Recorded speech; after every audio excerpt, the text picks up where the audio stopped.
Oui, bonjour, salam, shalom, voilà. Comme ça, tout le monde sera content. Alors, le Messie, pour les nuls, ben, c'est très clair. Le Messie divise le monde en deux camps. C'est dans l'Évangile, donc je n'invente rien. Je suis pas comme l'Église, moi, j'invente pas des conneries. Moi, j'invente rien. Moi. Je prends que ce qu'il y a dans la Bible, dans la Bible, dans la Bible, dans la Bible. Voilà. Le Messie, simplement, c'est soit vous êtes son ami, c'est-à-dire vous faites ce que il vous demande, et vous obéissez aux commandements de Dieu. Hein, les 10 commandements, frère Paul Adrien, ce sont ceux de Dieu, ce ne sont pas les tiens. Il va falloir arrêter cette crise d'orgueil, s'il te plaît, qui est un peu satanique d'ailleurs, à bien y réfléchir. Hein, les 10 commandements du carême, les 10 commandements de je sais pas quoi. Oui, après, tu as mis 10 règlements, tu es un peu prudent quand même. Mais fais quand même attention, voilà. Tu es censé servir Dieu et non pas t'opposer à lui. Donc ceux qui sont censés servir Dieu, normalement, doivent exposer les 10 commandements. Parce que c'est marqué dans Deutéronome 27, versets 6 et 8. Vous irez regarder. Alors, ben, tous ceux qui n'exposent pas les 10 commandements au pied de leur autel, de manière bien lisible, dans leur langue, hein, parce qu'il y a des petits malins qui m'ont dit ah, ben on pourra le faire en hébreu. Je dis oui, mais alors qu'est-ce que vont comprendre les gens? Essayez de réfléchir au lieu de dire des âneries, s'il vous plaît. Voilà, dans leur langue, dans la langue locale, voilà, français, machin, anglais.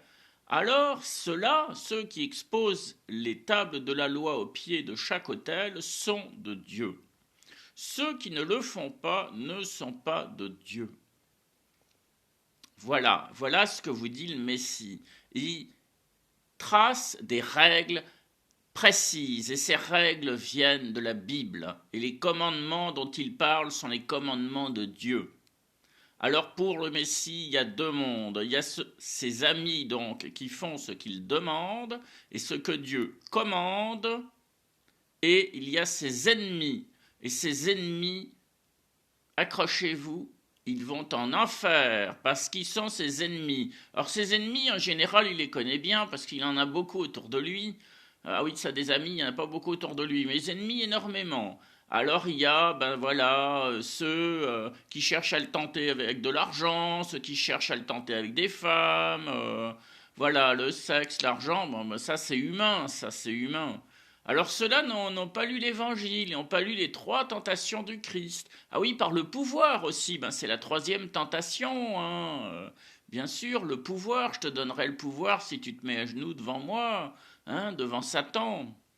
Ah oui, le pouvoir, pour les uns, j'étais, je sais pas quoi, président de la République, pour les autres, je suis un roi, du Maroc, de n'importe quoi. Je dis non, ça c'est satanique, ça. Non, non, non, je suis ni roi, ni rien.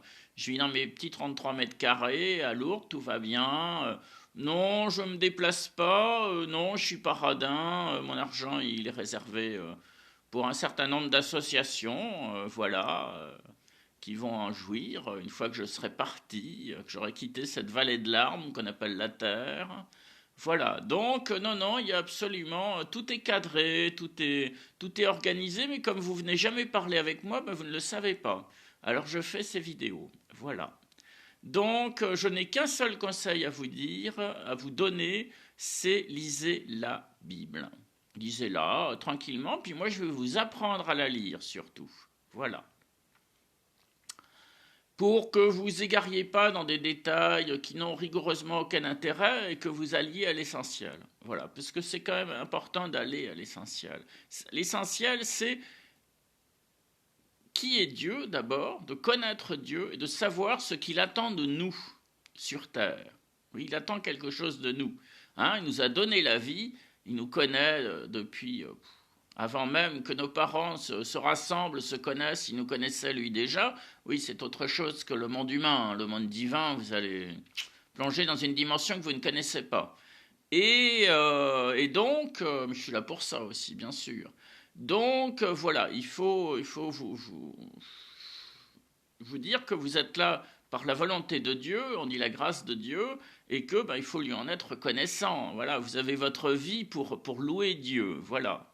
Hein, le vrai Dieu, le Dieu d'amour. Hein, aime ton prochain comme toi-même, Lévitique 19, 18. Ou alors, aimez-vous les uns les autres, comme je vous ai aimé, Jean 13, 34. Alors oui, non, Paul Adrien, il déconne un peu, tout ça, il fait plein de trucs très bien, très, très jeune, très geek, mais il cite jamais la Bible. Parce que c'est un catholique. Ah, mais moi, je suis pas catholique, moi. Je l'ai été, et pendant 50 ans, j'étais un sot, un ignare qui ne connaissait pas la Bible, ça ne dérangeait personne. Et puis un jour, je me suis mis à lire la Bible, et en lisant la Bible, j'ai compris que je n'étais plus catholique. Donc maintenant, je suis protestant. Voilà. Je proteste contre toutes les âneries de l'Église catholique, comme Luther d'ailleurs, avant moi. Eh bien voilà, Dieu vous bénisse, je vous souhaite une excellente journée. J'essaierai de ne pas trop vous assommer de vidéos, vous en aurez avec parcimonie. Voilà, et un bon conseil, devenez ami du Messie. C'est trop dangereux d'être son ennemi. En vérité, je vous le dis, François.